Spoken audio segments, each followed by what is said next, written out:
and welcome back to the virtual classroom. I'm your host, Dr. Olmsted. As you can see, today we're going to push beyond the boundaries of World War II and talk about the next big era of U.S. history, the Cold War. Now, before we begin, as always, take a moment, hit pause on this video, jot down that lecture outline to your right, and pay particular attention to those key terms at your left. You got it? Let's get started. So World War II, I promise we're going beyond it, don't worry.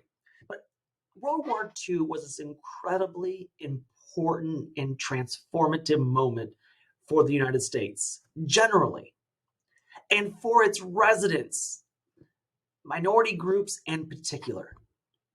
Now, there's so much more I would want to say about the war years. And I got to tell you, full transparency,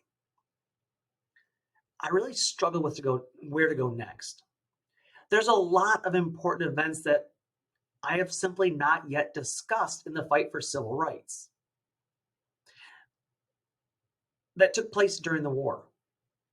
But I made the choice here to pivot to what happens next after the U.S. drops the atomic bomb on Japan, which will set up a new international conflict, the Cold War. So what's going to happen here is I'm going to spend the next couple of lectures focusing on these huge dramatic changes going on in the United States. And then I'm going to return in a few lectures back to show how African Americans, women, youth, Mexicanos would launch into the post-war long struggle that is known as the modern civil rights movement. And again, I do this because this is all very important context that is needed to just understand how very transformative this period was. Okay, so quickly to recap here, to bring us back up to speed. So on April 12th, 1945, just 3 months after his fourth inauguration, FDR is going to die. And his vice president, Harry S. Truman, becomes president. So let's pick up with him in July of 1945. Truman is now president, and he's going to attend his first international conference with the other big foreign ally leaders, namely Winston Churchill of Great Britain and Joseph Stalin of the USSR. Now, at this meeting, this is Truman's first big foray into this foreign policy thing, as he'd been kind of kept in the dark by FDR. And of course, he finds out after FDR dies, hey, Truman, we know you're vice president and all, but we didn't tell you there's a secret program that we're building an atomic bomb. So Truman's like, wait, what? He gets brought up to speed, goes to this Potsdam conference in July of 1945, and I got news. He ain't shy about sharing. He's like, hey, Churchill, I have a bomb, right? And Churchill's like, yeah. Franklin and I talk about all the time. He's like, hey, should we tell Stalin? And he tells, hey, Stalin, we got this atomic bomb thing. It's killer. And Stalin's like, yeah? Wait, you didn't know that? Oh, wait, I'm supposed to act surprised here. Stalin knew it, not because FDR had told him, but because, yes, there were Soviet spies in the United States. And so Stalin doesn't even flinch when Truman begins to threaten the use of the atomic bomb. And of course, World War II was over. We talked about that last time. We had VE Day, now we have VJ Day. And the question was, World War II was over with the use of the atomic bomb, but at what cost? Yes, we saved American money and American lives, but the nuclear genie's out of the bottle. And so following World War II, there is political division in Europe. The world is struggling to rebuild. The powers of Europe that have been powers for centuries, including France and Great Britain and newcomer Germany, who had once dominated the world stage, are now left in ruins. In their place are two new superpowers, the United States and the Soviet Union, who will emerge as the two new superpowers. And it doesn't take long for the Soviet Union to expand its influence into Eastern Europe. Remember, Eastern Europe does not have a long tradition of democracy, and it made an easy Soviet takeover. And what it created, there was an uneasy balance between East and West, especially after World War II. And what the strange part of this is Western Europe is seeing this happen, and they are powerless to deal with it. Churchill's the one who coined the phrase that an iron curtain has fallen and descended upon the continent. But only the United States had the economic and military means to stop Stalin. And so American and U.S. policymakers become convinced by the mid-1940s that Stalin has a plan to basically expand communism across the entire continent. And if they got there, what's to stop them from attacking the United States? And this became this new struggle known as the Cold War. It was a struggle for power, a struggle for culture, a struggle for ideology, a struggle between democratic capitalism and totalitarian communism. It was economic and political and social and cultural. And the Soviet Union became the new boogeyman to replace Nazism and Hitler. And this is the beginning of the Cold War. Called Cold War because, technically speaking, the US and USSR never directly attacked each other. Instead, it became a struggle of ideas, a struggle between good and evil, between the power to expand and extend influence. Yes, there were hot points, Korea, Vietnam. But the United States and the Soviet Union never went to actual war with one another. Instead, they would use other countries as pawns on a chessboard, make them fight and kill each other. Also, US and Soviet Union can maintain superpower status. Instead, the Cold War is this war of ideas that contains the looming threat of war. And then it gets a whole lot worse by 1950 when the Soviet begins to build their own nuclear arsenal, launching an arms race between the Soviet Union and the United States. In all of this, Harry Truman is like, holy crap, what do I do? And so he decided to deal directly with the Soviet intrusions into Western affairs. In March of 1947, Truman gets before Congress and warns that the United States must act to preserve democracy, capitalism, and the American way of life. In order to do so, the Soviets must be stopped from expanding their influence into Eastern Europe. And this became known as the Truman Doctrine. And to get this passed and to help provide aid to these Eastern European nations to prevent them from falling into communism, places like Turkey and Greece, he basically scared the ever-living crap out of Americans. And he broadly defined this evil threat to America as communism in Russia, which had replaced the World War II era Nazism, fascism in Germany. Now, this doctrine would be defined by another policy that was called containment. This was outlined by the State Department member George Kennan. He was an American diplomat to Moscow, and he wrote, an expert in Soviet affairs, who wrote back to the United States in what was dubbed the Long Telegram, in which he argued that basically Stalin and other Russian leaders are paranoid and irrational. And they are so paranoid and irrational that you can't hope to even think about maybe reaching any kind of agreement with them. So instead, don't.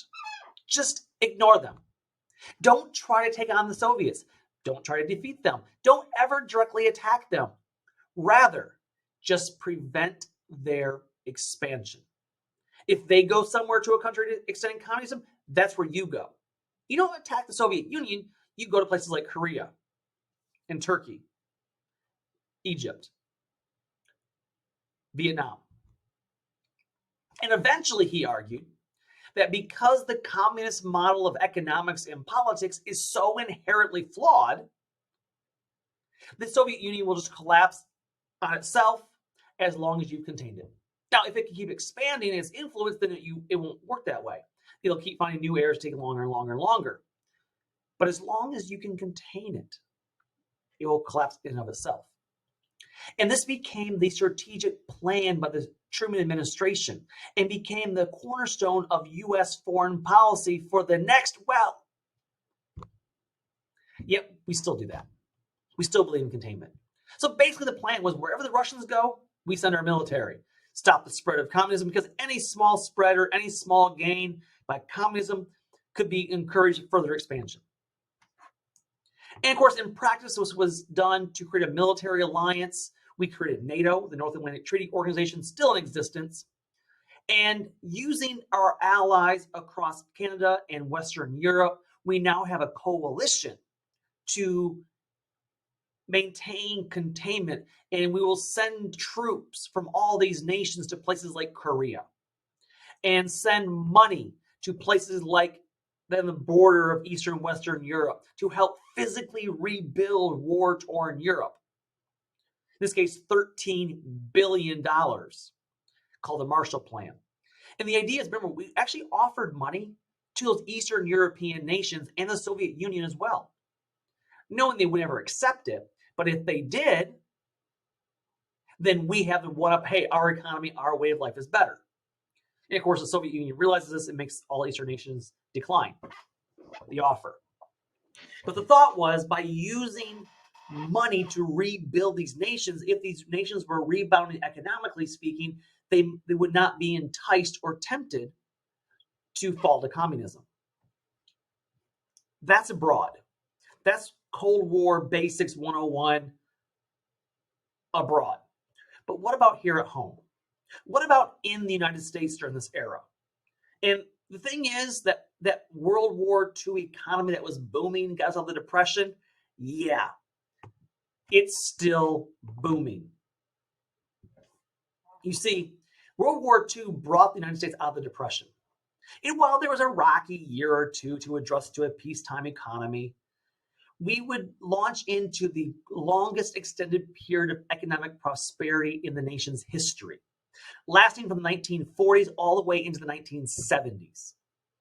The post-war boom was fueled by, yes, the Cold War military complex, but also unbridled business and consumer spending that was following 16 years of depression and war.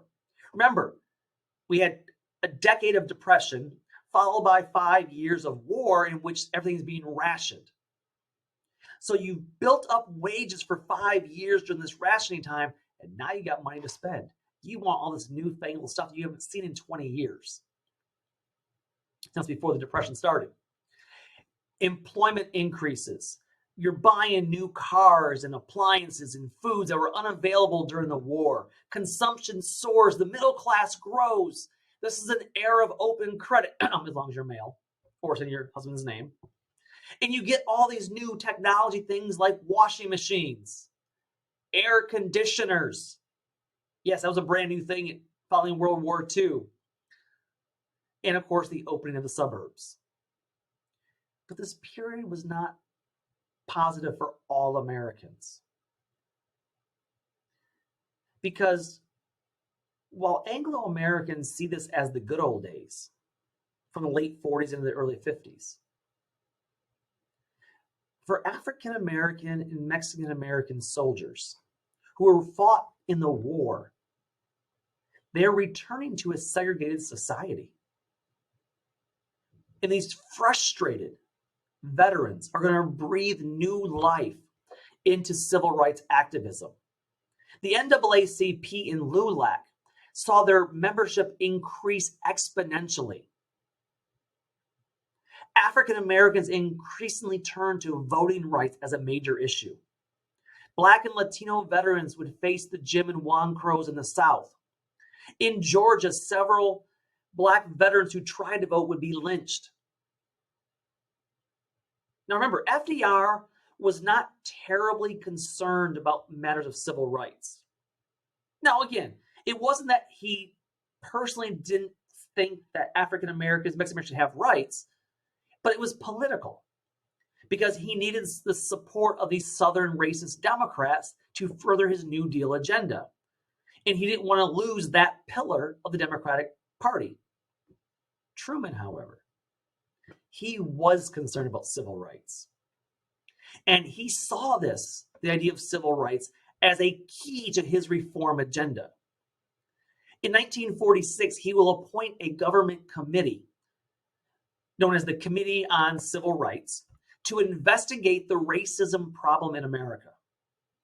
A year later, the committee would publish the results, in a pamphlet titled "To Secure These Rights." This is a report that uncovered America's racial caste system that systematically denied African Americans and Mexican Americans and Native Americans and Asian Americans, denying them access to equal education, equal employment, voting rights, and equality in housing. Now we're going to stop here. And this is a fairly short lecture, I know. But I want to stop here, and then we're going to come back and talk about specifically what does this report say in regards to Mexican Americans and other Latino groups. So when we come back next time, the second half of this lecture, we will talk about specifically to secure these rights and how it applies to Mexican American studies. But until then, take care and bye-bye.